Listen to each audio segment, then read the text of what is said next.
Welcome to Channel Today in History. In today's video we will talk about the day, November 19, 1863. Gettysburg Speech. The Gettysburg Address is the most famous speech by the President of the United States, Abraham Lincoln. It was given at the dedication ceremony of the Gettysburg National Cemetery on the afternoon of November 19, 1863, 4 months after the victory at the Battle of Gettysburg, decisive for the outcome of the Civil War. In just 272 words, spoken in less than 2 minutes, Lincoln invoked the principles of equality of the Declaration of Independence and defined the end of the Civil War as a new birth of liberty that would bring equality to all citizens, creating a unified nation in that the powers of the states did not override the government of the people, by the people, for the people. The importance of the Gettysburg Address is proven by its recurrence in American culture. In addition to being recorded at the Lincoln Memorial in Washington, D.C., the speech is studied in schools, being frequently mentioned in the media and in works of popular culture. Follow the speech. 87 years ago,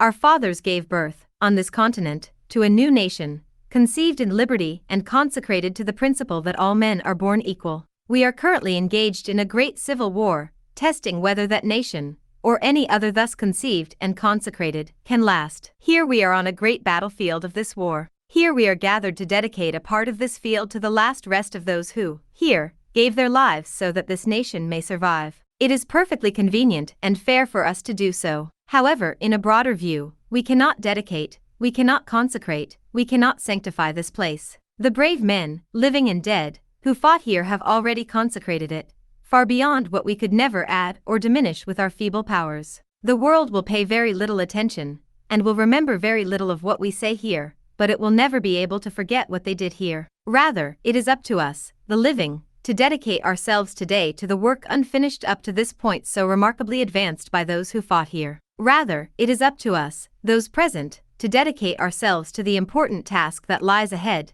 that these venerable dead inspire us to greater devotion to the cause for which they gave the last overflowing measure of devotion, that all of us here solemnly present let us admit that these men did not die in vain, that this nation, with the grace of God, be reborn in freedom, and that the government of the people, by the people and for the people will never disappear from the face of the earth. Abraham Lincoln. Did you like the video? In the description you will find the blog link with the full article. Give an incentive by subscribing to the channel, liking, commenting and sharing with your friends. Hugs. Until the next.